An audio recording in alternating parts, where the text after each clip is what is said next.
Hello, today on my channel you will hear an amazing story about life. I hope you enjoy this story.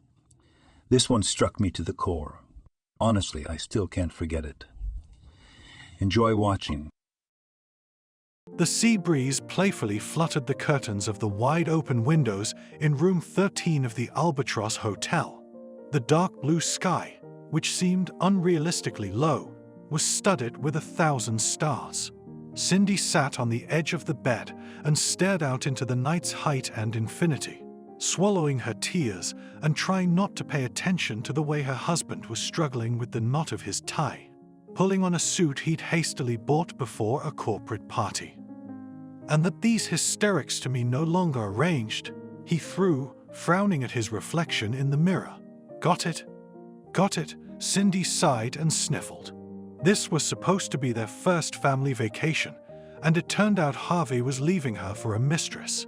He generously promised that he'd be back in the morning so they could go on some excursion because, as he said to himself, he wasn't a monster to leave his redneck without a cultural program. "I picked you up on the street," grinned her husband, turning away from the mirrored door of the closet. "You're supposed to kiss my feet, so..." "Oh, Cindy, you'd better shut up. You're going to end up back in the dumpster. Got it?" "Yes," the girl nodded. Actually, she would never have said that out loud, but over the last 6 months it had begun to seem to her that if she were a dog, she would be more inclined than any other dog to memorize and obey every command perfectly. Because it was this obedience and following orders that her own husband now constantly demanded of her. Cindy was born in a small mining town and was a round orphan mom, and Dad died when the girl was 6 years old in a car accident. She was saved from the orphanage by a great-aunt and in principle, though she did not spoil her with affection, but did not offend her. But then she also passed away. A short-lived cancer took away the last close person neatly under Cindy's 18th birthday. In the meantime, the house they lived in had fallen into disrepair and was about to be declared an emergency. Cindy had just graduated from high school and was struggling to make a living, doing anything to get paid. Harvey came to town on a business trip. He was a senior manager for a trucking company. Once he went for a snack in a local cafe, but in fact in an inexpensive canteen, and naturally, as a sophisticated service resident of the big city, was terribly dissatisfied with everything. Cindy worked there as a waitress, served his table. She took all the claims, apologized, and then, along with tips, she fell on her tray a note with a phone number. And she called it, and then Harvey asked her out. And on the third date, he told her what he wanted. And he wanted to ask her to marry him. He immediately voiced his attitude: serious relationship, a strong family, where the wife is engaged in the house and husband, and not spinning her tail, building her career, or some other nonsense doing. Harvey wasn't a clairvoyant and didn't have the talents of FBI profilers, but he vividly recognized Cindy as inexperienced, timid, and most importantly, driven. Just the kind of woman he needed. At first, Cindy felt like Cinderella, who had lived to see her happily ever after. She sincerely tried to please her husband in everything, and his discontent, reproaches, and admonitions were taken for granted and even useful, because she had to learn to be a good wife. Harvey decided how much to allocate for food, clothing, entertainment, and himself. By the way, he always kept in priority. 3 cupplates on a plate for him, 1 for his wife, a new sheepskin coat for winter, because the old one had frayed sleeves. Boots, my husband frowned once. Then, "You put on 2 socks in the fall and it will be fine. Where do you have to go so much? To the store." "Nothing." Our grandmothers wandered around in felt boots and sang songs. "So, stop fooling around, Cindy. Don't make me feel bad." In the 3rd year of marriage, Cindy tried to talk about how she should get an education. Well, maybe at least learn to be a manicurist. Then she could get a part-time job in her spare time. Of course, she'd have to buy materials, she said with a shy smile, after a particularly delicious lunch, when she'd baked her husband's favorite charlotte for dessert. which Cindy hoped would make him feel better, but it would all pay off quickly. And then, "What did I tell you?" Harvey lowered his voice. "What did I teach you? What kind of manicure, I ask you?" "Well, I could still learn to be an accountant and work from home," Cindy said sadly. "A wife should obey her husband and do everything for him."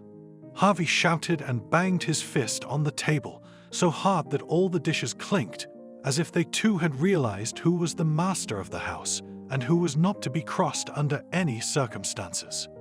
Cindy didn't. She thought for the first time that her husband was being unfair to her.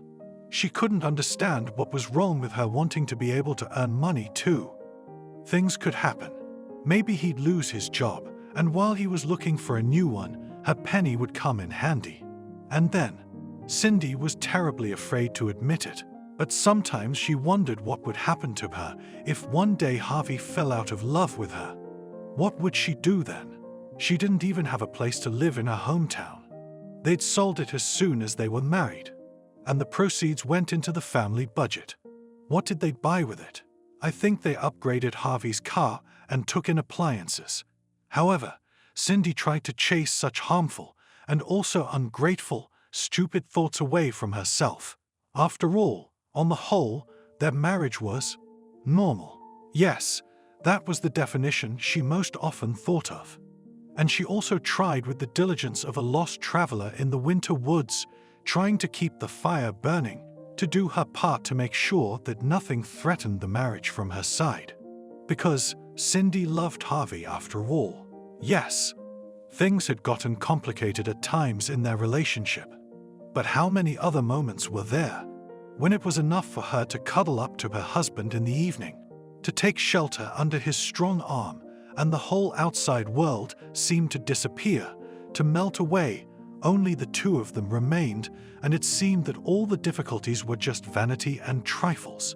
But love, real and strong, was still there in their union. It's just sometimes hard to see it behind life's troubles, stresses and all that. So when 3 months ago Harvey announced that they would go on vacation and to the sea, Cindy decided that now, perhaps, she should consider herself the happiest person in the world.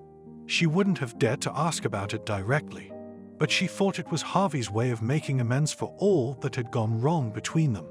He even, by the way, gave her a good amount of money to go shopping, because it was necessary to take a new swimsuit, beach towels, sunscreen, travel. By the way, Harvey, that is called, snatched a gorgeous last hop tour to a small island country south of India. The manager in the travel agency lulled Nightingale Country, this relatively recently decided to open for tourists and get there, in fact, was a huge success. Travelers expected clean, golden beaches, a national park with endemic species of birds and butterflies, city tours, and even the opportunity to admire the palace of the local ruler from afar. Formerly, it was a prince in his dynasty, but in the international press, often this man was called dictator.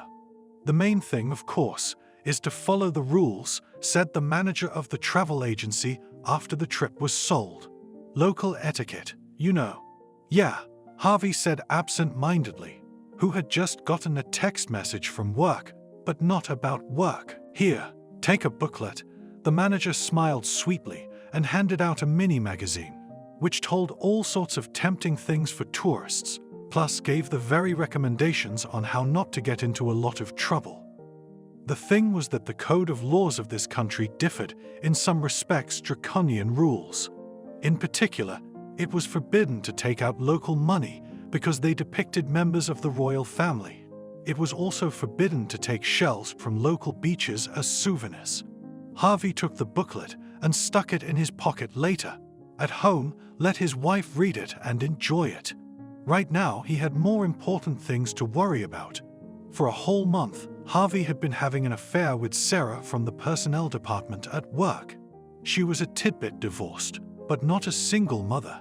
In a new marriage is not raring to go, sits on the fitness, figure appetizing, and most importantly, nature passionate. Harvey she quickly took in a turn, and he, although in principle previously did not think about cheating on his wife, quickly decided that in vain, limited himself, loyalty kept Cindy. In general, she was the right woman for him, as a mistress in the house. But there was no passion, no fire like that in a long time. Her provincial innocence quickly became tiresome, and both women were like yin and yang. Cindy was naturally brown with straight hair below the shoulders, grey eyes, all thin and thin. Sarah artificial platinum blonde with green eyes. She could make up so that looked like a girl from the cover, dressed on the edge of propriety, and how she could laugh, poured on mermaid seductively, just so soul-taking out. And now she sent a message, so, I'm going on vacation. Sorry, honey, you'll have to do without me, because I'm flying to the tropics. Harvey grinned, and as soon as he left the office of the travel agency, dialed the number of his mistress. Sarah, sugar, you know, I'm going on vacation too. Well, no, not alone. Who cares? I'll tell her she'll sit down. She won't make a peep. So, get ready, my girl.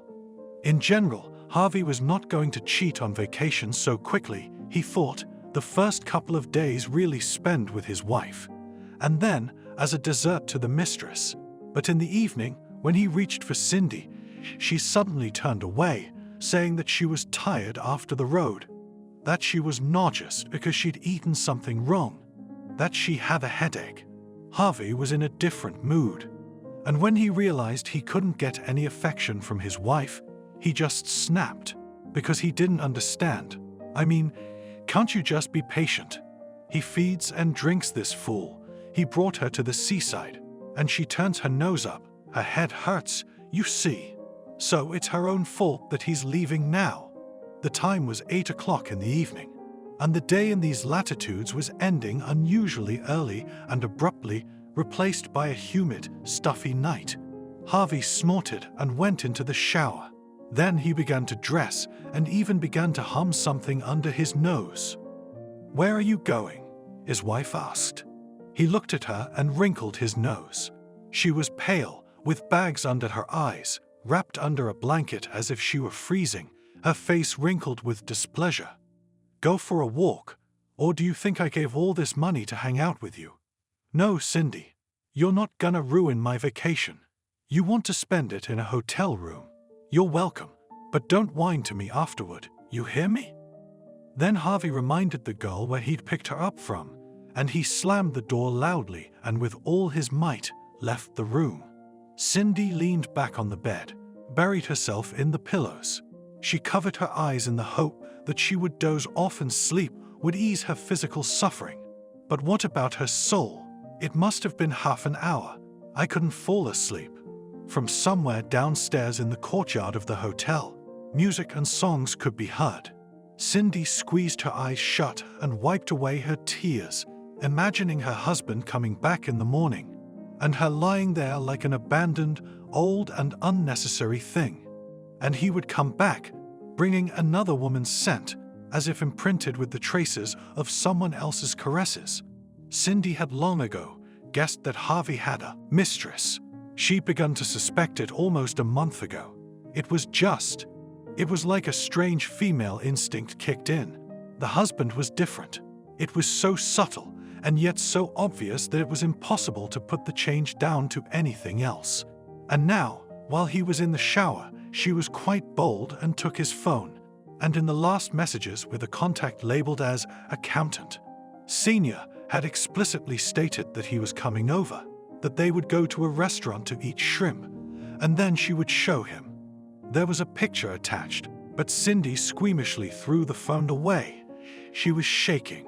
She'd never been so disgusted in her life, but she didn't say anything. She could have sworn on her life that talking wouldn't have changed anything. There was a burst of laughter under the windows, then something clapped, whistled, and right in front of the balcony of the room where Cindy was in the cocoon of the blanket, fireworks burst out, scattering myriads of golden and scarlet sparks. The girl involuntarily smiled at such a sight, like a fairy tale flower made of fire and precious stones that could not be ignored. Nobody died, did they? It's just her husband cheating. Cindy suddenly told herself. It was something strange. She suddenly realized she didn't want to cry anymore. It wasn't the tears that had run out. It wasn't the pain of her husband's cheating that had devastated her. It was just, she didn't want to cry anymore. And she also thought that it was really bad for her when she lost her mom and dad, even though she doesn't remember it almost. And now, her husband cheated on her. Not her first, not her last, as they say. She felt better, too. The nausea and headache were gone, and it was unbearably hot under the blanket. Cindy threw it off, sat up, put her feet on the floor, and then, as she was in her pajama shorts and tank top with thin straps, went out onto the balcony. She leaned on the railing and leaned forward and down. The sea, almost black in the night, but glowing with lights from the stars, the yachts moored in the harbor, and, of course, from the moon's path. It was noticeably cooler and fresher. The hotel staff, concerned about the guests' revelry, had dispersed those who had set off the fireworks, and now the courtyard below was empty. Cindy bit her lip and smiled at the thought that suddenly occurred to her. What if she went for a walk right now? After all, it was the first time she had ever been abroad, and Harvey had behaved like an asshole. Yes, there was no shame in calling her husband that in front of herself. He deserved it, but why should she suffer? Oh, he would have been happy if she had stayed in the room until morning, but to his shame, she wouldn't. Soon enough, Cindy stepped out of the shower and opened her closet. In general, her closet, even updated for the vacation, did not shine neither expensiveness nor variety. The girl for the first time so frankly thought about the fact that she all these years as it ignored the needs of many other women. For example, the need to dress beautifully, fashionably, to her own taste. She was an idiot, Cindy told herself. You really should have thought of that before. That if you want financial freedom, you have to be able to earn it yourself. Sighing at the years of marriage full of mistakes, Cindy took down the rack with the little black dress. She'd bought it for last New Year's Eve and had worn it out with her husband. It was a simple slip dress with an elegant boat neckline and a palm above the knee, with short sleeves that exposed her shoulders.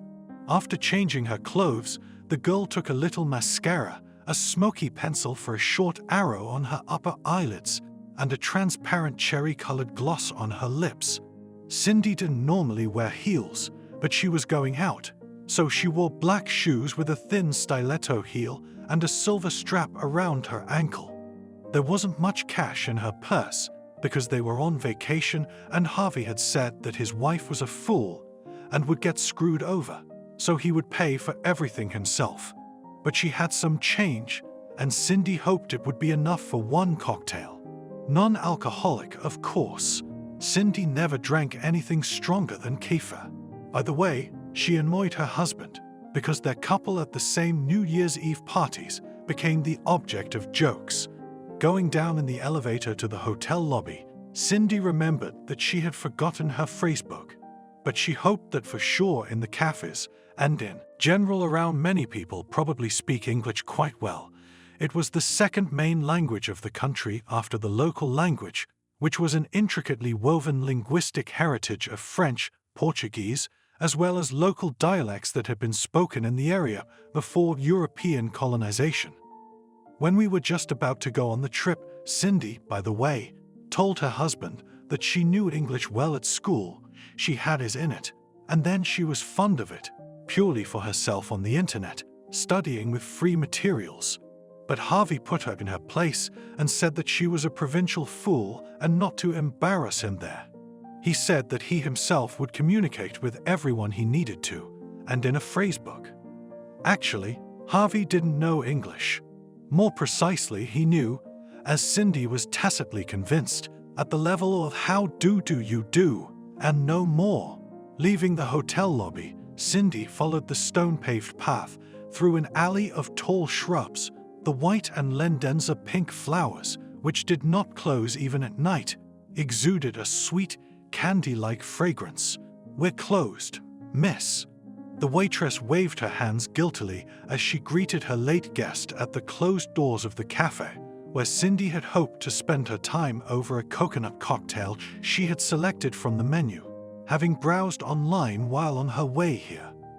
Fish poisoning in one of the guests, we're checking the entire kitchen and the supplier. We're off today and tomorrow too. Oh, that's how it is, sighed the girl. There was only one more restaurant on the territory of the hotel, but it was there, judging by the text message, her husband had a date with his mistress, and naturally, Cindy had no desire to run into them there by chance. Do you know if there's anything else nearby? A cafe or something? Of course, smiled the waitress. Across the street is the Velvet Restaurant. Cindy shook her head. She couldn't afford a restaurant. The waitress didn't know about her financial difficulties, of course, but she realized that this was not the right place for her. So she named another restaurant, a karaoke club, and a nightclub on the beach, which was about 10 minutes away along the promenade. The last option seemed to Cindy to be the best. In general, it was absolutely not in her habit to go out for a walk alone. Without her husband, especially at night, she would never have allowed herself to do that before. Nor, of course, would Harvey. But now it was different.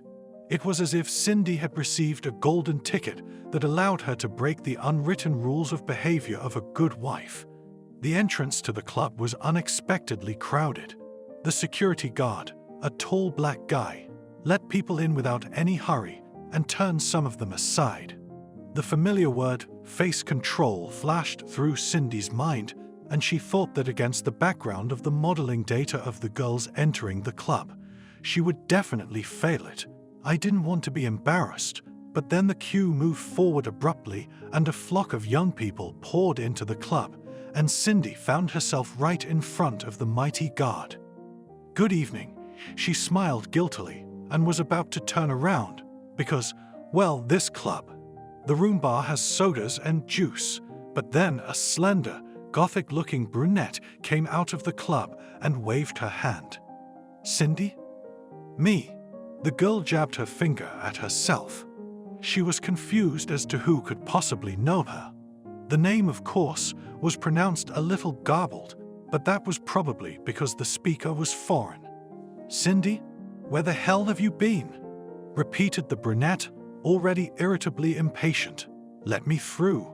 She waved to the guard and he nodded, took Cindy under the elbow and led her, almost dragged her inside the club. Excuse me, do we know each other? She tried to clarify the situation, because she couldn't remember the gothic look on the girl's face at all. No, she answered and confused the traveler completely. They are waiting for you. Me? Who? Cindy wanted to understand what was going on here, but she didn't have time. She was grabbed under the arm again and dragged up the scarlet-carpeted staircase. Music was blaring, colored lights flashed in the darkness. The second floor of the club had a more private atmosphere. Listen, how do you know my name? Shut up, the brunette grumbled. That's it. She abruptly turned Cindy to her, grabbed her by the shoulders, and gave her a critical look. I'll kill. One day, that's for sure. Although, there's something about the humble simpleton look. Another twist and a slight nudge in the back. Cindy almost lost her balance as she fell into the closed box. It was a private office, one side with a balcony overlooking the common area of the club. There were several men sitting on a sofa by a low table, but only one of them really caught Cindy's attention, and they locked gazes with him as she entered, swaying awkwardly on her heels. Blonde-haired, clearly not from around here, he was dressed in slacks, a white shirt and a purple vest. His whole look reminded Cindy of a jazz-era mafia movie she'd seen, and she had the stupid thought that this was what their man might look like. Wow, said the bald guy sitting next to the blonde guy with a toothpick in his mouth. You're just in time, baby. Cindy rounded her eyes. Now she was sure there had been a mistake, because she didn't know any of the four men. Show some class, baby, exclaimed the other one in the wrinkled light-colored suit. who had clearly had more than enough to drink if you wanted to stay sane. And then he pulled out his wallet, took out a wad of bills, and waved them in the air, beckoning Cindy to him. "You're yummy." Something began to dawn on the girl. A crowd of men. She's alone. There is still an elevation near the table with drinks and appetizers that looks like a large bollard and a pole in the middle of it. It looks like they were waiting for the girl too. Cindy felt a blush of shame flood her face as she was mistaken for a stripper. But why? Was she dressed so shamelessly? Not really. Compared to many of the other girls in the club, she was modest. "I'm sorry, you're mistaken," she muttered, and felt sick at the absurdity of the situation, at the fact that her knowledge of English had eroded from her head, and now her situation, if she couldn't explain herself clearly, could become much worse. "There's been a misunderstanding. I'm sorry, I have to go," she squeaked pitifully and rushed away. But another man, dressed in a black suit with a red tie, suddenly grabbed her across the waist and pulled her toward him. Cindy shrieked and fell on the couch, tried to fight back, but it only made things worse. Now she was lying with her belly across the knees of the guy who had caught her, and her nose was in the knees of the one who looked like a mobster. What a horror! "Dan, chill out," came a handsome, deep male voice above her. The next moment Cindy, floundering like a fawn barely learning to walk, was on her feet, supported by strong arms. "What's your name?" the blonde man asked sternly. Now that he stood up, it was clear that he was much taller than her husband, and to look him in the eyes you have to tilt your head. "Cindy. No, Cindy. There's been a mistake. I didn't come this way," I mumbled, trying to pull away, but he wouldn't let me. It was embarrassing, hurtful, and strangely hot around this man. "So, you're not?" I'm not dancing," exhaled Cindy. "Let me go, please." "Jake, what's going on?" the bald guy grumbled. "I know it's your night, but there's only one girl for everyone. Or do you want a private dance and we're screwed?"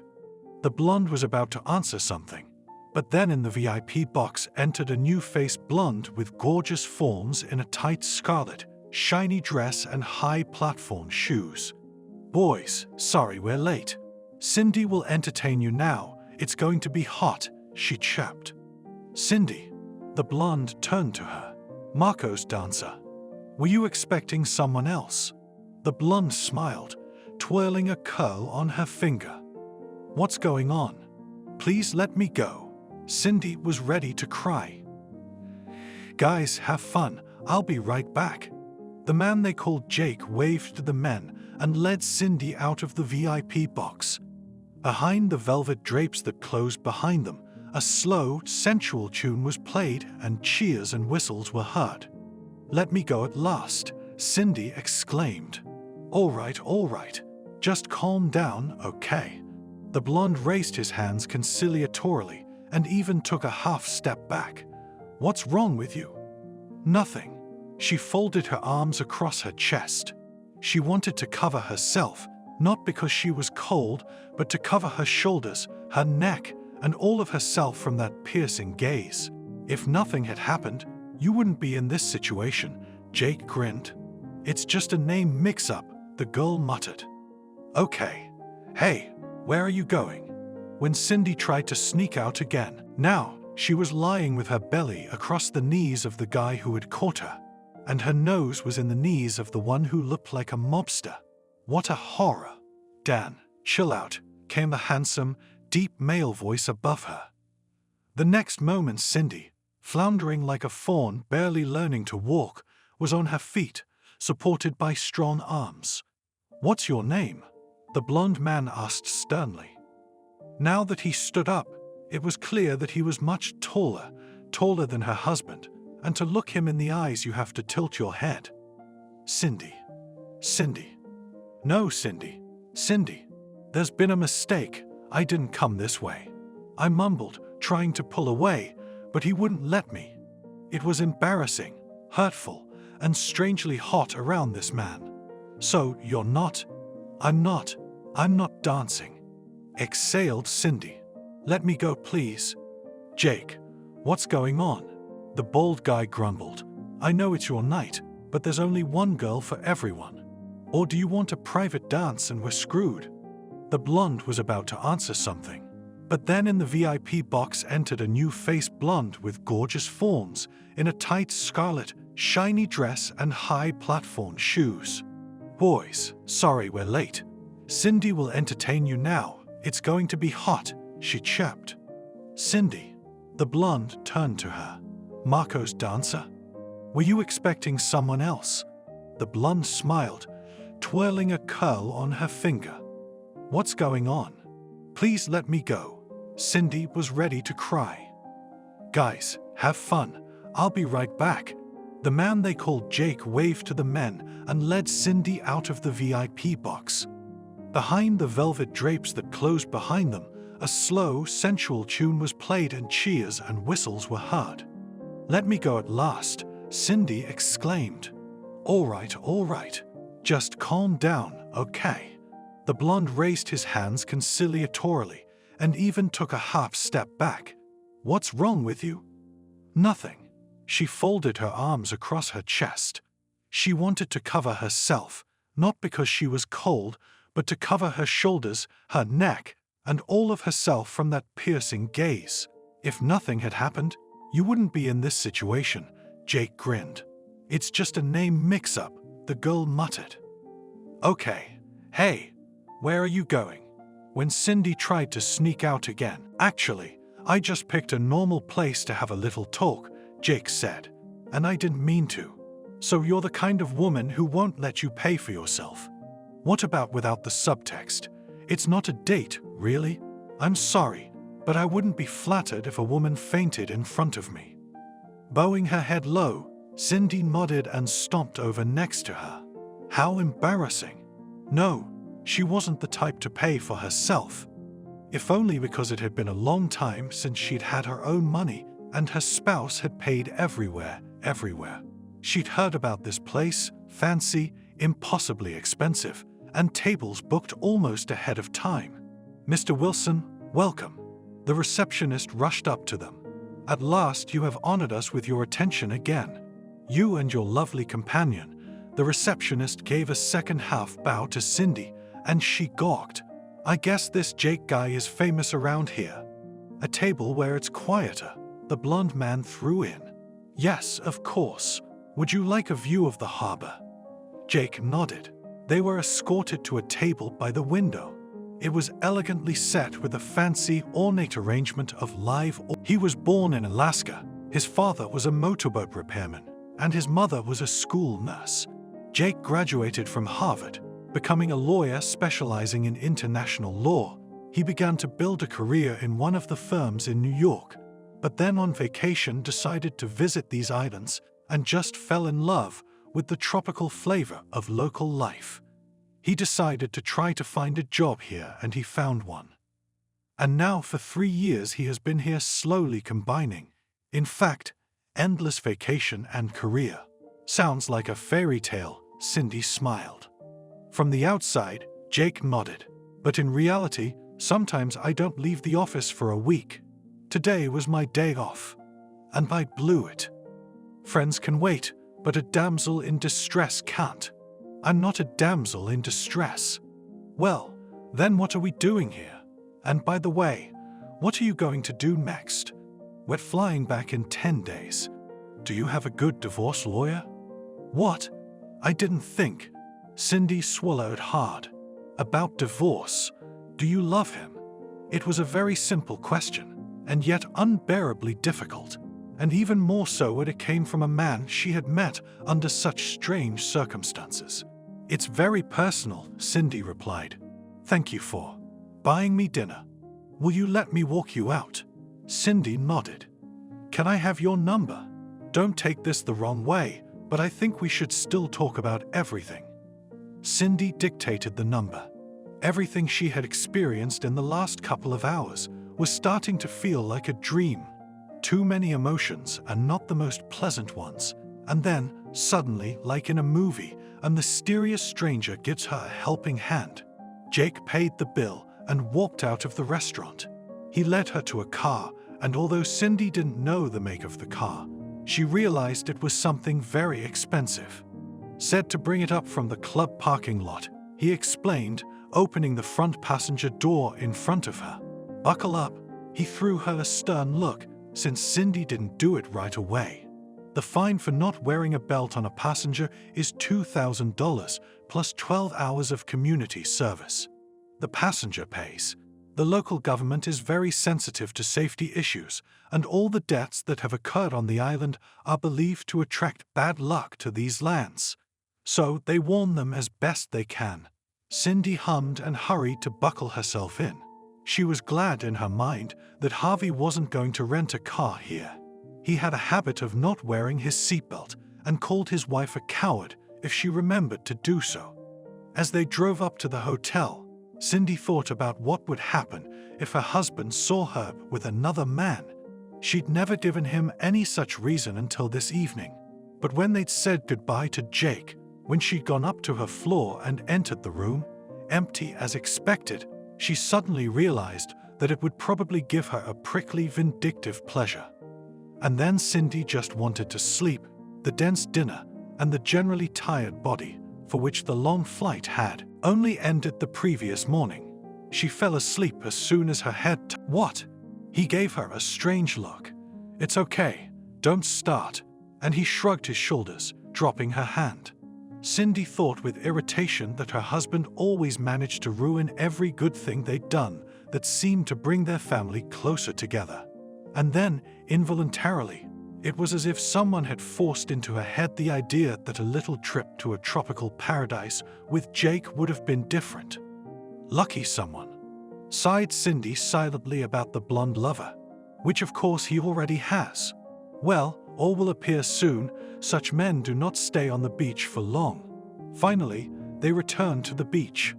The guide offered everyone snacks and soft drinks seized in advance from the main island and waiting for tourists in cooler bags on the boat. The guide caught the hand of an elderly lady, I think she was from Germany, when she wanted to pick up a pebble from the beach as a souvenir. From his hurried speech, Cindy realized that it was forbidden to take the pebbles out of here specifically, doubly threatened with some draconian fine. The German tourist frightenedly returned the stones to their place in the surf. Finally, it was time to go back. What happened? The same German lady got excited as the boat approached the pier where it had originally left. "I returned those stones." "I don't think that's on you," Cindy reassured her. "Well, it's not for all of us. Something serious must have happened." The thing was, there were people on the beach. Cindy didn't know much about it, but they seemed to be local authorities, like the police. The girl opened her eyes and Jake was among them. He was dressed in uniform pants, short safari-style boots, and a beige short-sleeved shirt with some kind of colorful patches. When the boat docked, one of the local law enforcement officers looked into it and quickly spoke to the guide about something. He turned white and turned to his fellow travelers and translated the orders into English. "I need you all to hand over your backpacks and bags. It won't take long. Right now, please." A disgruntled murmur spread through the company of vacationers. "What the hell is this?" Harvey frowned. "They don't have the right." Cindy, who had already handed over her light cotton backpack, in which she carried water, Ugg spray, and other necessities, smiled reassuringly at him. "Honey, don't worry. It's just a formality. Why should it be?" Harvey snapped at her and averted his eyes. "Translate that, please." The guide turned to Cindy. "The National Park Rangers have learned that there are poachers on Pirate Island. The island is closed to the public as of today. We were the last ones to arrive. They are checking everyone returning from it. It is suspected that the poachers want to pass something through tourists, because visitors to the country are traditionally treated with great trust." Cindy patiently relayed the words to her husband. Harvey continued to frown, but finally held out the backpack. The mustachioed elderly ranger took it and opened it. All the campers except Cindy and her husband were up, but they were still crowded around the backpack, curious to see how it would end. Someone suggested that maybe even the boat would be checked. What if the guide had taken something out? Cindy waited patiently.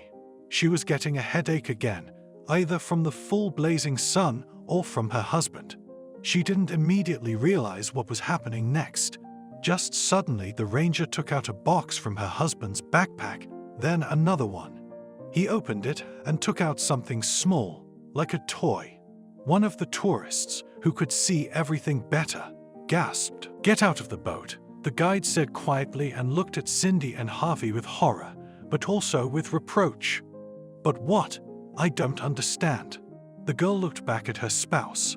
Harvey.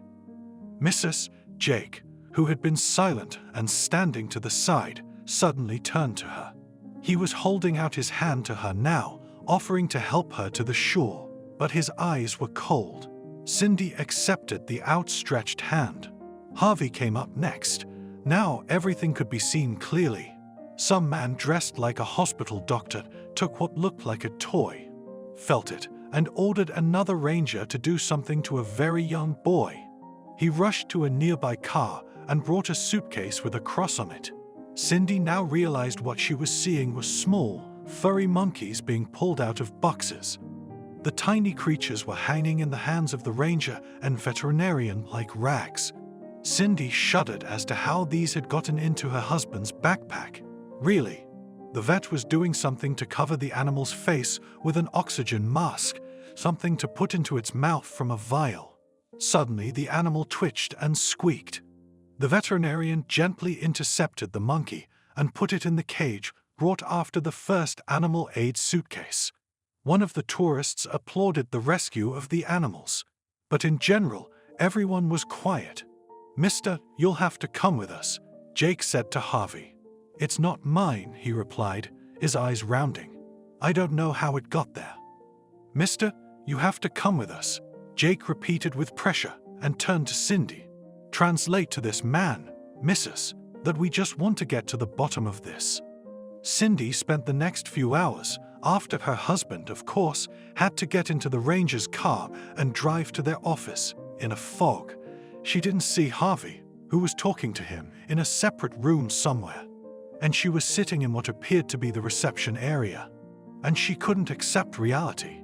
Yes, her husband wasn't perfect, but to believe that he would do such a thing was just impossible. "Mrs. Douglas," Jake called her by her husband's last name, "we need to talk. Would you be so kind as to come with me?" The girl nodded and stood up. She followed the blonde man into the office, and judging by its size and the fact that he sat at the desk with no one else there, she assumed he was some kind of boss. "So, I want to hear your side of the story." Jake switched to a more familiar style of speech. "I don't know what happened," the girl said. "We were just on a field trip, and Harvey took it this morning. He didn't even ask me. We were walking with the guide all." Cindy blinked, feeling like crying. And then, "I don't know. Harvey would never." "Your husband took part in smuggling an endemic species of marmoset." Jake leaned back in his chair, folded his arms across his chest, and gave the girl across from him a mocking, icy stare. "I doubt they took the sleeping pills themselves, lay in the boxes, and dropped into his backpack like ripe coconuts." Cindy didn't recognize him. The man who was in front of her now looked nothing like the man who had taken care of her so unexpectedly and warmly yesterday. And it was certainly not because he had taken her to a restaurant for nothing, but he had shown ordinary human participation. He had listened to her. He wasn't indifferent. "You don't think?" This sudden realization was frightening and insulting at the same time. "That I'm in on this too?" Jake said, and smiled. "That's an interesting idea. Actually, I had that theory. I even wondered if our meeting yesterday wasn't a coincidence. But on the other hand, you didn't ask me anything about the operation of our parks. You didn't try in any way to gain my special favor." At his last words, Cindy felt her cheeks flush again. "So I think, given what you've been saying about your husband, maybe you had nothing to do with it." "Of course I had nothing to do with it," Cindy exclaimed. I didn't even know we were going to this island. Your husband didn't buy the tour, by the way. He was given 2 tickets. A woman named Sarah. You know her? Yeah, Cindy nodded. She's my husband's mistress. She originally wanted to go to the island herself with someone local. We even suspect with whom. You see, imperial green-eared marmosets are very expensive on the black market. They're caught, put to sleep, packaged like you saw, and tried to smuggle them across the border. More than half, if not 70%, of the animals are killed, but the income from the sale of the rest is enough to cover all the costs and risks. Apparently, Sarah was chosen at random as soon as she arrived on the island. Sometimes the locals, businessmen, work with tourists. It's awful, Cindy said. Harvey, he's been having trouble with money lately, she added deafeningly. Sarah seems to have been scared to go into the business herself. We know for a fact that the man who was supposed to accompany her backed out at the last minute and ordered her to take the monkeys alone. And she, just like that, decided to entrust it to a man who was tempted by the alleged ease of the adventure and the generous reward. Unfortunately, we have already had a similar experience. The airport security service missed the export of several species of butterflies. They were in the caterpillar stage, as well as lizards. In the near future, by the way, we expect to catch poachers. They have been on the island, supposedly for 3 months, and are simply afraid to return, as they do not know which of the owners of boats carrying tourists can still be trusted. What will happen to my husband? Asked Cindy. I don't know, shrugged Jake. What do you mean? The girl got up from the table. I thought you said you had very strict laws. He's a foreigner. You wouldn't dare. Actually, these very marmosets are on the coat of arms of our ruler. He'll be furious. He'll want to, say, punish someone who's insulted his country. No, Cindy shook her head. There must be something we can do. I don't know. Please. Jake turned away, looking out the window. Last night he was just going to relax with his friends at the club after a busy week. Then this strange tourist practically fell on their heads. Jake couldn't explain the reasons for his own behavior. He just wanted to help this girl, to comfort her, to protect her. He hadn't tried to impress her, and he'd taken her to the restaurant because it was close to the club and had good food. He hadn't tried to seduce her. Only later, when he returned to his apartment in the morning, he thought about the fact that it was unusual for him. After all, it seemed that if he showed a little more persistence, she could be with such a nasty, as she said, her husband, at least a couple of kisses to give. And the girl had been on Jake's mind ever since. And now it was so that he began to make an additional plan to get his own. Jake's good education and natural acumen helped him build a brilliant career in a place where foreigners were treated with a duality of endless hospitality and wariness at the same time. At first, he was a visiting consultant on international law, which was important because the water borders of the small island nation were claimed by many. Then he was offered a permanent position in the National Park Service, of which there were 4 scattered over 4 islands out of the dozen that make up the country. 2 years ago, as a lawyer, Jake had been involved in a successful case in which a neighboring country had paid a large compensation for trespassing by its fishing trawlers, causing great damage to coral reefs. The sole ruler of the island country, who held the title of king like his father and his grandfather before him, had noticed the success of a foreigner so zealous for the natural well-being of the area. And he offered Jake not only a promotion, but also a lot of privileges, as well as simplified citizenship, while other foreigners could get it only for generous investments, for example, for starting a business that would provide jobs for the local population and taxes for the local budget. And now the woman sitting in front of him seemed to be begging him to do anything to save her husband. Jake grinned. The gray-eyed tourist was charming, but not enough to get everything from him just like that. I can talk to someone, he said as if he didn't care at all. Maybe your husband will just get off with a fine and being put on some list. What list? Cindy didn't understand. The list that could deny him a visa to neighboring island countries, for example. And that's it. The girl was relieved. This is the first vacation we've taken in years. I don't think it's such a big loss. The fine will be $50,000, Jake added, watching the girl's reaction carefully. Plus your husband will be flogged in the main square. Along with his mistress. She's under arrest, too. What? Cindy now thought her heart might stop on the spot. She couldn't call her husband perfect. She couldn't say Harvey was the man of her life or her favorite person in the world. But still, he was her husband, her family man. And at the thought of what could be done to him, and that money, they could never raise that much money from friends and acquaintances. So what do we do? Sell the apartment? It seemed to Cindy that all the air was gone from the room. She raised her hand, pressed it to her neck, rubbed it nervously and sighed convulsively. A moment and Jake was sent a pleading look. Please, isn't there anything we can do? We don't have that kind of money and you said you were a lawyer. Isn't there anything you can do? No, you can't. What do you mean you can't do it? It's not gonna happen. Charming panic. The blonde grinned and squinted. What do you expect me to do? Go to the governor and tell him to forgive the smuggler because his wife needs it. And by the way, why is this so important to you? Isn't this all just retribution for treason? Anybody else in your position would be jumping for joy. Of course, paying the fine is bad enough. It's bad for your well-being too. Cindy was in a foggy haze. She saw Jake in front of her and saw him as her last Cindy. Please shook her head. Tears rolled down the girl's cheeks. Please, just something.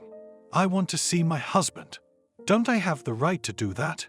You know, I've already done something. I've talked to someone and assured them that you had nothing to do with it. You like animals, don't you? Yeah, Cindy nodded. I would never. I believe you. And I'm really sorry that our acquaintance took place and continued under these circumstances. But you know what? Rising, Jake walked around the table and stopped in front of Cindy. A step away from her. A hard look in his eyes, a slightly lowered tone. I'll see what else I can do. Let's meet tonight and talk about it, okay? Here, he quickly wrote something on a piece of paper torn from a notebook. Come to this address at 10 o'clock tonight. And don't talk to the press, it'll be worse for you. The hours to the evening passed swiftly and yet painfully slowly. Cindy spent the rest of the time in her room. She was knocked on twice, once when she ordered room service and the second time when the porter told her that a member of the press wanted to speak to her.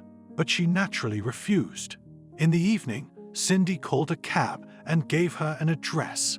It turned out to be a residential complex in the center of the city, and judging by the serious security at the entrance and the appearance of the building, it was an elite one. The girl was stopped in the lobby and asked who she was, and then nodded, letting her in, clearly alerted to her arrival. Cindy consoled and encouraged herself Jake would definitely help. How could a man who had been so generous and friendly the first time they met do otherwise? He had been rude during the day. He was just on duty, worried about the monkeys. Stepping off the elevator, Cindy stopped at the correct suite number and pressed the bell button. A moment later, the door opened. Jake smiled at her. Come in. Cindy looked around the apartment without much curiosity. Stone walls, leather furniture, lots of gray shades. It looked expensive, stylish, but it was cold, uncomfortable. Can I pour you a drink? A man asked, walking to the bar. I don't drink, not at all, I replied. Too bad. He grinned and poured himself some wine. Cindy sighed. She thought it was better not to talk about something so serious, something that was about to happen, not under alcohol. Sit down, he pointed to the couch. The girl obediently lowered herself onto it. She put her purse on the coffee table with a glass top and folded her hands in her lap. I wanted to ask what he could do, but I choked on my words because Jake was suddenly very close. His hands slid down the back of the couch so that he was, in effect, putting his arm around the girl. Tell me, how did you two meet? What did he win you over with? Cindy thought it was rude to demand answers right away, so she decided it was okay to tell him a little more about herself. You're such a silly girl, Jake grinned, setting down his glass of wine. You're very pretty, aren't you? You could have found someone better. At least not after he took you. What are you talking about? Cindy frowned. I mean, you think I should have looked for another man after Harvey did so much for me? This practical, yet extremely cynical suggestion of how things could have been better for her angered the girl to the core. I'm just saying that a smart woman always knows how to find what's best for her, he shrugged. I just can't understand how you still love that guy. But, well, I guess there's something you can do in your case. The thing is that before the punishment, he will have to be examined by a doctor, and he may find out that your husband, for example, has a heart problem. Does he have that? Actually, he's healthy, Cindy thought, remembering. In such a case, the doctor can still say that it is impossible to punish the ruler, does not need that. Instead of a show flogging, there was an execution with the death of a tourist. It would be such a scandal, would spoil the image of the country. Cindy didn't say that such an execution was hardly good for the country's image. Right now, she clung to Jake's option with all her strength, all her hope. Can you do it? She asked, reaching out and grabbing his hand. Maybe, he said thoughtfully, and covered her slender, cold fingers with his hand, lightly stroking them. As for the fine, in principle, you could borrow it, and then, when it works out, you could pay it back. But I have no acquaintance who could so easily borrow $50,000 and wait. I can. What? She froze, frozen, looking at Jake. His words should have been encouraging, reassuring.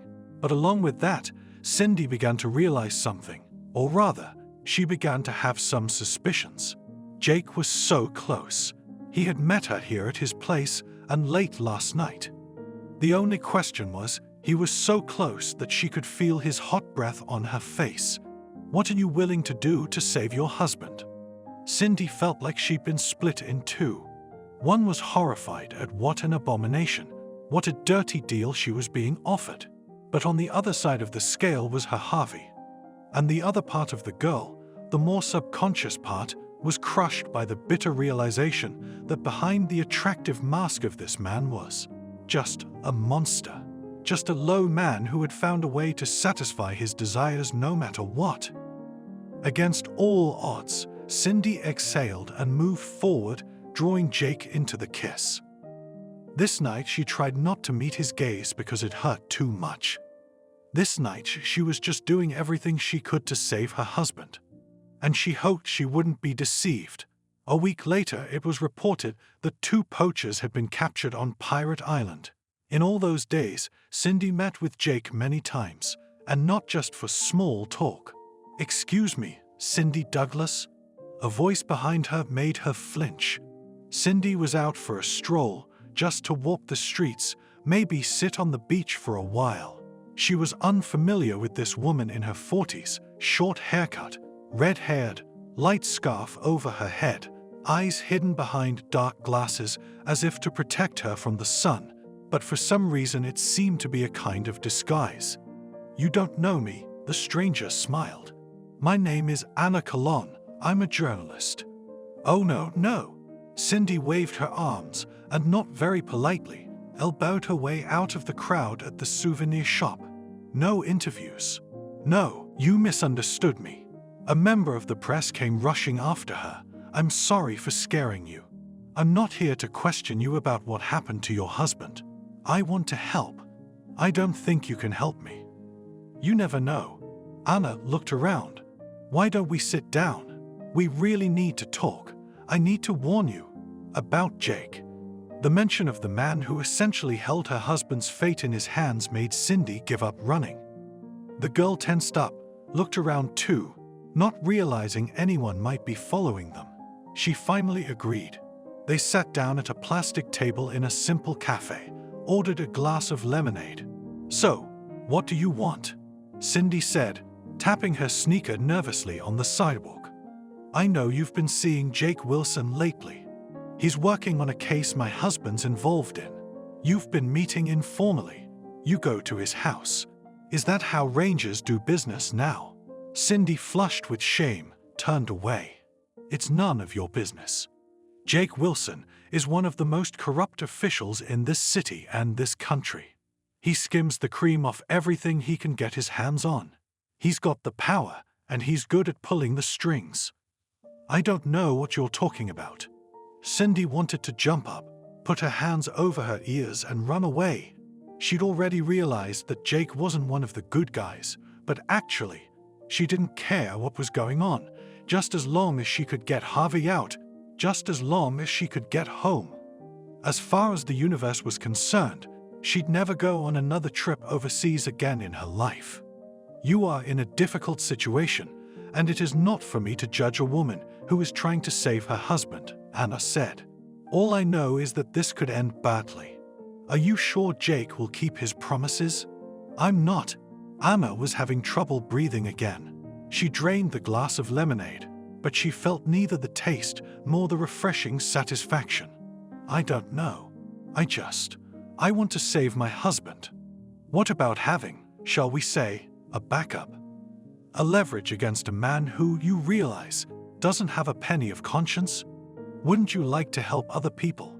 Those who might still be victimized by him in the future? Bribes, blackmail. Believe me, this man has achieved a lot, and he's not going to stop. They say he's a dictator. Oh, I misspoke. The local ruler is willing to give him the daughter of one of his concubines, which will certainly add to Jake's influence.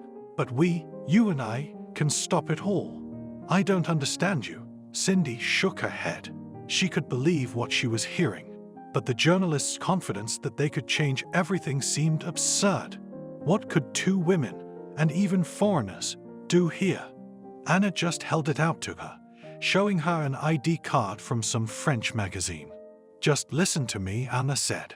"Then, of course, you can think about it. Just understand that we don't have much time and you, as a brave woman, can influence a lot of things." Cindy listened to her unexpected ally. What she was proposing seemed insane, but there was no alternative. Cindy agreed. Anna clearly explained to her what had to be done and made her repeat the whole plan 100 times. Everything was to take place at the last meeting with Jake. The next day, the ruler of the country was to decide personally what would be the fate of the tourists who had sullied themselves by their ungrateful attitude to the tropical land that had welcomed them. That evening and part of the night Cindy spent at Jake's apartment. She chose the moment when he went to pick up a dinner delivered from the restaurant, which she had no appetite for. And when he returned, she spoke. She called him by name and found occasion to mention his surname. She said that she was grateful to him for using his power to trick her into saving her husband. She also said that she realized he had, in fact, forced her. But did she have a way out, a way to refuse such a powerful man? Cindy tried to get Jake to talk about what else he was doing, in terms of how he was still breaking the rules of the country where he was building his career so successfully. But he soon got bored of her chatter. The girl left as usual in the early morning and returned to the hotel by cab. The local ruler, a heavy, stunted man whose appearance was a bizarre combination of European costume and local traditional jewelry, replete with gold and precious stones, including a crown and rings, made a heartfelt speech on local television that he was happy that at last another corner of nature was cleared of criminals. He also announced that from now on the country will have to intensify its conservation measures due to the immoral behavior of the two tourists who had been so warmly welcomed. The governor said that Sarah had escaped the lashes because she was a woman, and Harvey would not be punished because he had a weak heart. The fine, however, was not waived for Sarah, and she was to remain on the island until she could find the means to do so. And for Harvey, the fine was paid and he could leave the country, and he had to. "Hi," Cindy said to her husband. From the moment they got off the boat, they met. In just an hour, the couple would be taken under guard to the airport to be officially escorted out of the country, so to speak. But now there was one more formality. Cindy and Harvey had to appear in person before the ruler of the island, and they had to kneel down and formally apologize. Each of them had been met in advance by a man from the palace, who had taught them the ritual phrases of apology in the local language, which, by the way, were not so difficult to memorize. Anna warned Cindy that everything would take place behind the closed doors of the ceremonial hall, where only the ruler and his guards would be present. She assured her that this was the perfect and only possible moment to carry out the plan. Cindy's tears came to her eyes and her heart ached when she saw her husband. She wanted to rush over to him. He was there, he was all right, but she, even though he had cheated on her willingly and openly, she felt that she had no right to do so. It was like she was dirty. Harvey gustily embraced his wife. "My darling." He was naturally unaware of the way he had gotten his freedom, and Cindy had sworn to keep that secret to herself forever. "It's all right. I'll be home soon." "What the hell are those bastards up to?" He frowned, speaking in a low voice and glancing at the guards around him. "Quiet, please." Cindy was afraid that something would happen for saying that.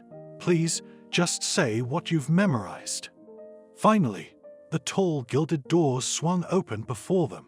But stepping over the threshold, Cindy almost shrieked because at the right hand of the ruler stood Jake. What is he doing here? Anna had said that the ceremonial protocol excluded any outsiders. Wasn't this a sign of fate to back off?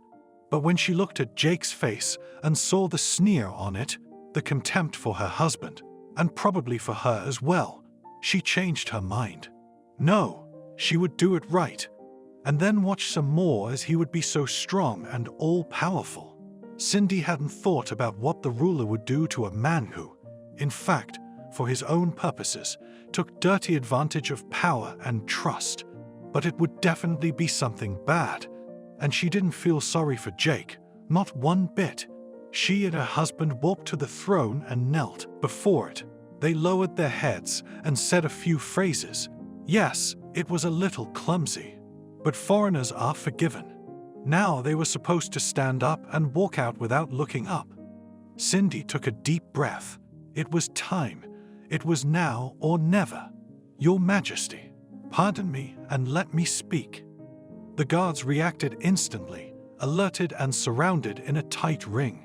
In general, some of the guards of the ruler were modern, and some were as if they came from the Middle Ages, in national long motley suits, with curved swords on their belts and with spears decorated with feathers. "What are you doing?" The husband stared at the girl in shock and incomprehension. "We've been released already. I'm doing what I have to do, trust me." Cindy told him and turned back to the island's ruler. "I have something very important to tell you. It's about the safety of your power." The ruler frowned and gestured for the guards to stand down. "What do you want?" "Can we talk in private?" Cindy pleaded with him. "I swear, what I have to say is very important." "What's going on? What are you talking about?" Harvey panicked. His wife was speaking to the governor in English, and he, not understanding a word, was just afraid she'd say too much. They'd be punished again, somehow in this wild country. Jake leaned toward the king and whispered something to him. Cindy's heart sank uneasily, and nothing would work. But then the king made another gesture to the servant, and he said something to the servant, who scurried away. "You are allowed to speak," said the island master to Cindy, "but you will speak to me and in front of my counselor. Mr. Wilson has done much for the welfare of the island. I have no secrets from him." Cindy nodded. Maybe that's even better.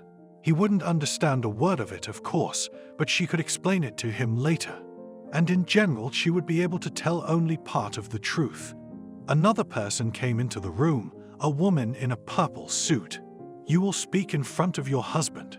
What the wife says should not be a secret to the husband. It is the will of the gods, said the ruler sternly. I know that he speaks neither the language of my people nor the English that you and I understand. Every word will be translated with her help. He nodded at the woman in the suit. She is a good translator and speaks yours among other languages. Speak. Cindy broke into a cold sweat. No. It would be revealed to her husband now. It was. She wasn't prepared for this at all, but it was too late to back down. Holding herself from a shattering tantrum with the mere thought that it would destroy Jake, she pulled her cell phone out of her purse and held it out to the ruler. Your Majesty, here is a recording of my conversation with your counselor. Please turn it on now. The governor raised an eyebrow, clearly surprised. Jake gritted his teeth, turned white, and sent Cindy a searing glare. The girl was afraid he might try to knock the phone out of the king's hands altogether, to stop him somehow. But he didn't act. Didn't expect this, the bastard. Did he realize it was all over for him? The king said something to a servant who handed him and the interpreter headphones.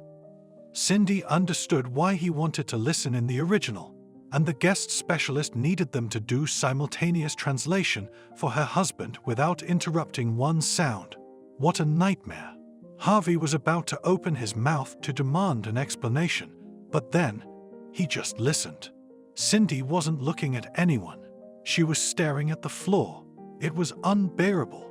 The girl cautiously took a step, another step away from her husband. He will forgive her, won't he? She thought, and it seemed so strange to want to cry, and at the same time as if there were no tears. Oh, you bitch, bellowed her husband as the tape ended. Cindy shrieked, but her husband, who rushed to her, was held back by the guards who crossed his path with spade sticks. With her husband alive, she's going to another man's bunk. Harvey, I was saving you, Cindy exclaimed. Didn't you hear me? I heard that you told him. Harvey shook his hand and pointed at Jake. You sang about what a man he was and how good it was for you. Cindy stepped toward her husband, not afraid of him at all. I'm sorry, I just wanted tow. Mrs. Douglas. The king's voice was menacing. Rising from his throne, he confidently, stamping his step, approached the tourists. Just because you gave me this tape, what did you expect? The king's face suddenly broke into a smile. Cindy blinked incomprehensibly. You found out that your counselor and the man you gave power to, Jake Wilson is a loyal man, said the governor. I value him, and his personal life is on his conscience. Personal life? Cindy couldn't believe what she was hearing. He told the doctor to forge my husband's health certificate. He's taking bribes. He swindled poachers' boats off the coral reefs. And for the latter we are immensely grateful to him. The governor grinned. It has supported the treasury considerably. And bribery, well, it's certainly not the best way to do business, but his other virtues more than cover it. As for you obviously didn't come up with this on your own, did you?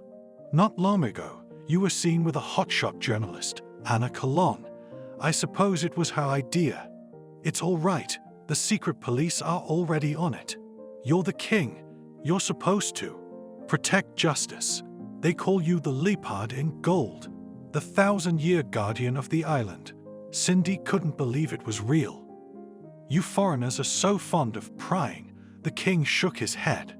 Sometimes I think opening up the country was a bad idea in the first place.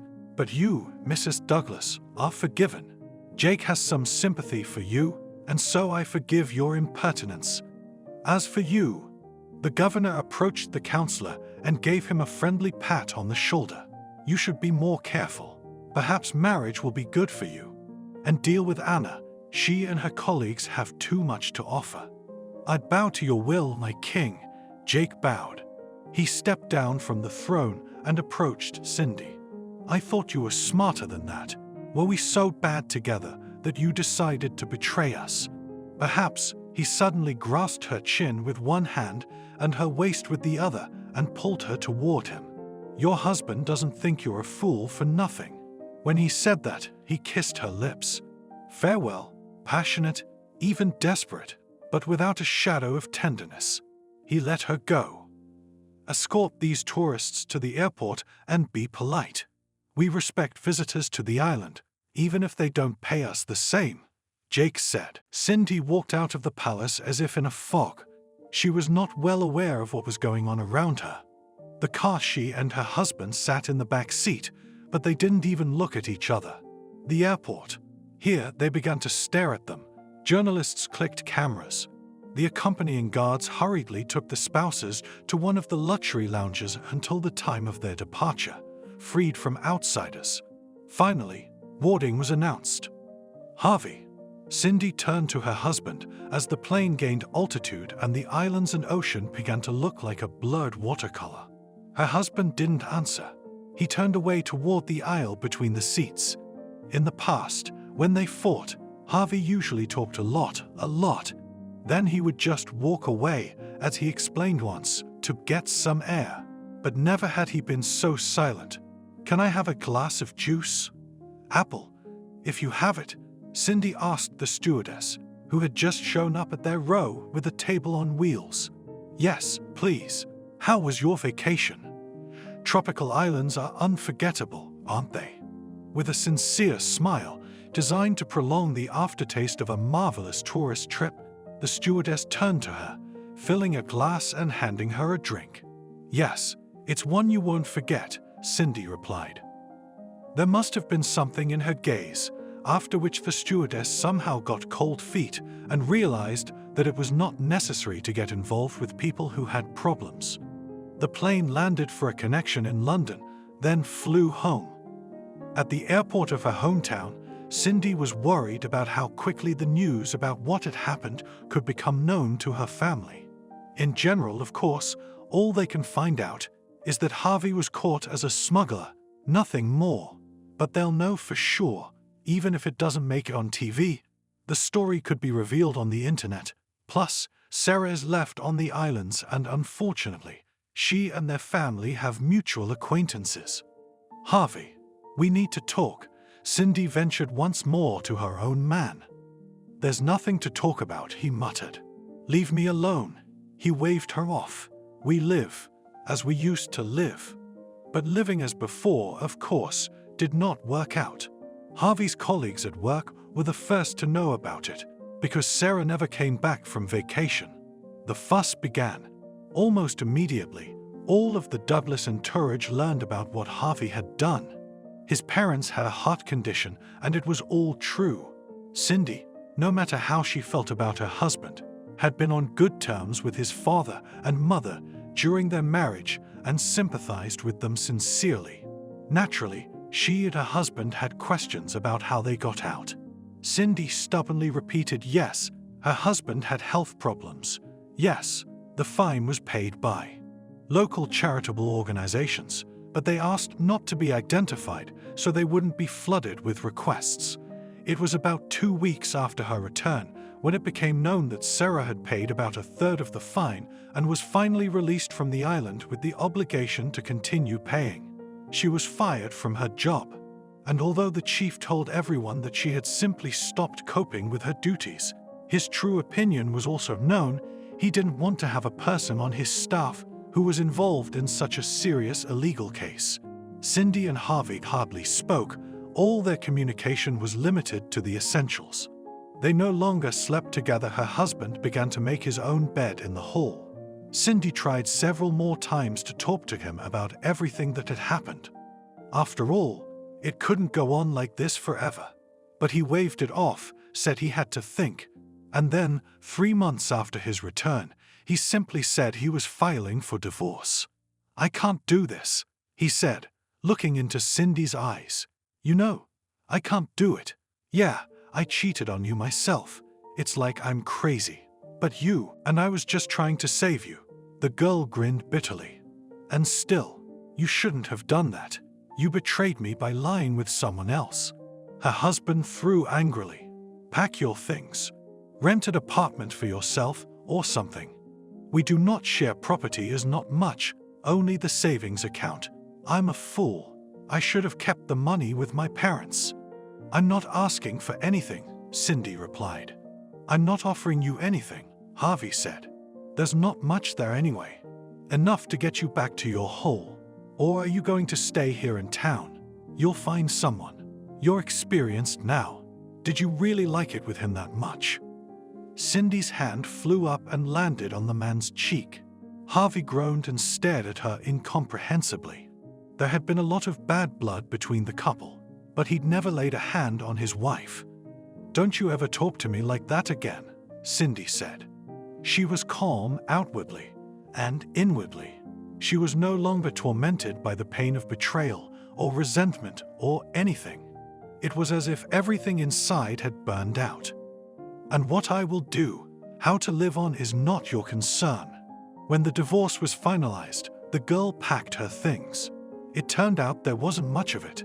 Cindy didn't deny her pride, but she realized how stupid it would be to leave her husband's house with nothing at all, so she accepted the amount she was entitled to from the account where her husband saved from each paycheck.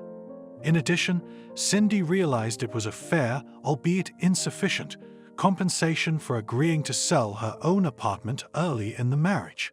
She had rented an apartment in the same city, a small studio in a bedroom community.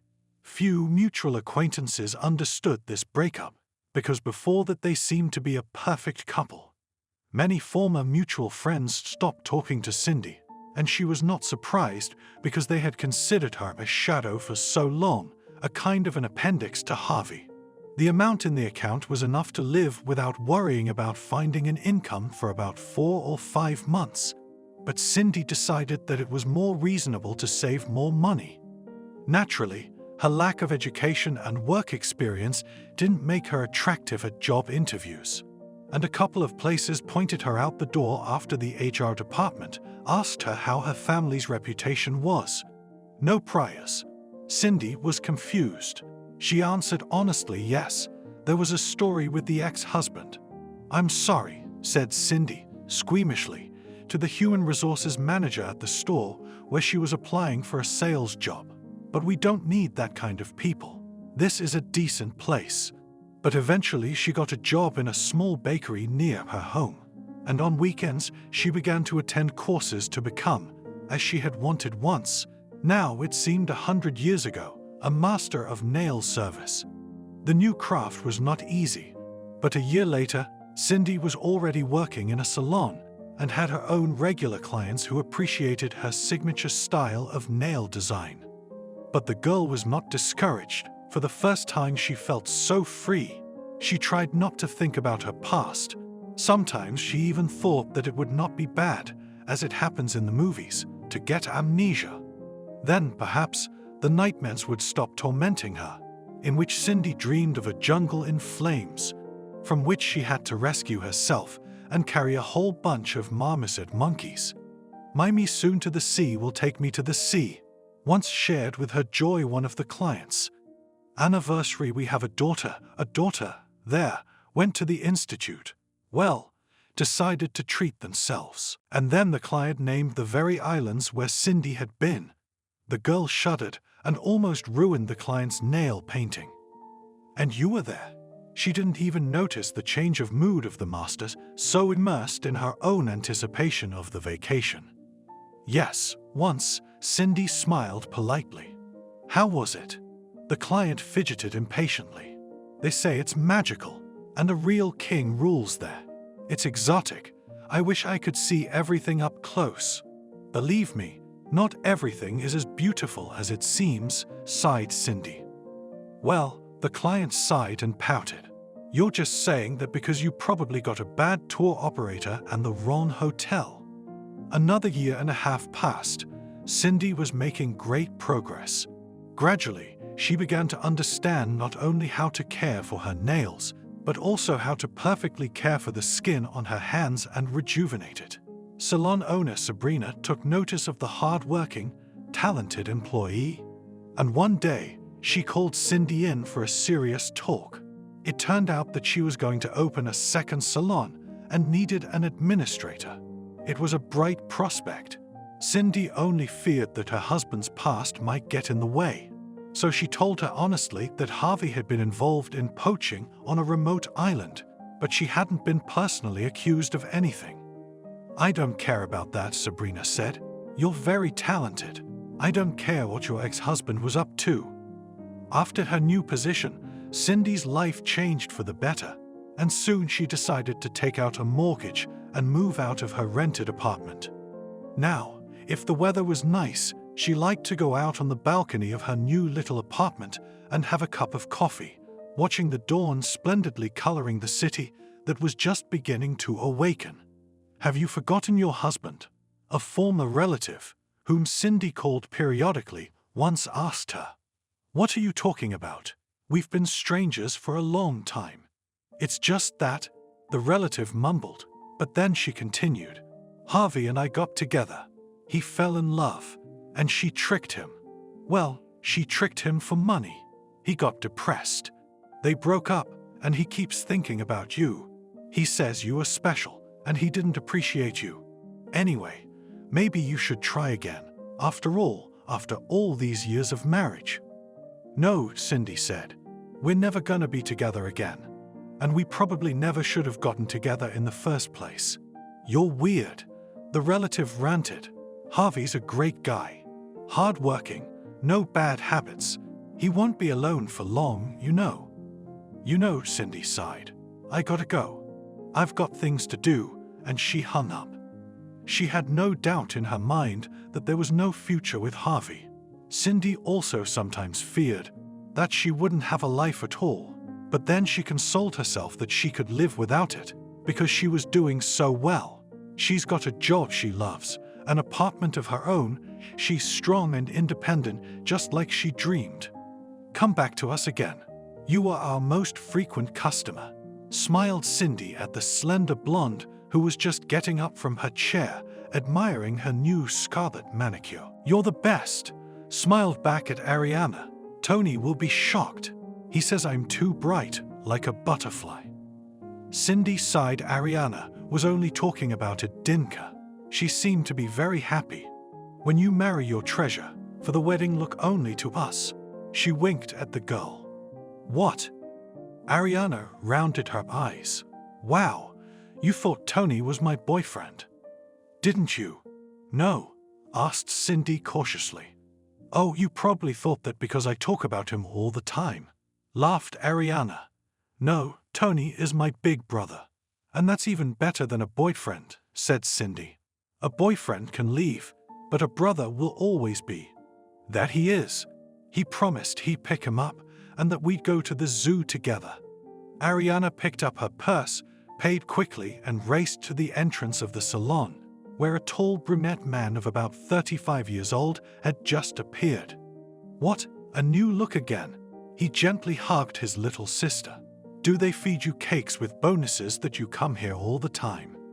"Joker." Ariana poked him lightly in the side. "You don't know anything about women's fashion. Here, meet the queen of the salon, Nadezhda." "Hello." Cindy smiled politely at the brunette and extended her hand. "Nice to meet you." "Nice to meet you too." The handshake was strong, but neat. A minute later, Tony and Ariana left. The next day, Tony came to the salon and immediately, without any long preamble, asked Cindy out on a date. The girl was shocked. "What kind of proposal is that?" "I'm not saying it was love at first sight, but I just thought I'd make a quick first move before someone else did. I'm afraid such a charming businesswoman doesn't lack suitors." "I don't need admirers at all," Cindy replied, embarrassed, and tried to look as nonchalant and disinterested as possible. "And I don't go on dates that easily." "Good. Let's make it complicated. Whatever you like." The masters in the hall, as well as some of the clients, have their ears perked up. "You're not just kicking them out, are you?" Tony waved his hands. "All right." Cindy blushed.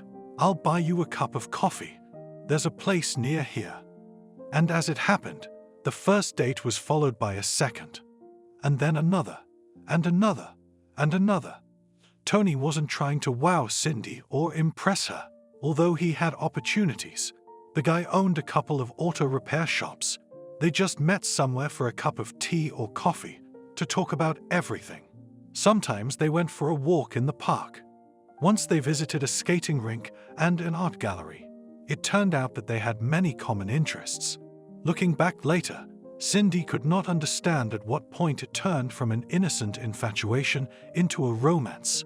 But it did, and one beautiful, really beautiful, clear and warm May day, Tony proposed to her. "I've been married before," Cindy said, pulling her hands away and hiding them behind her back. "And I've never been married. Look, I don't know who hurt you. I just feel sorry for the man who couldn't see the miracle in front of him. But I can promise you that I'll do everything I can to make our family happy. Do you believe me?"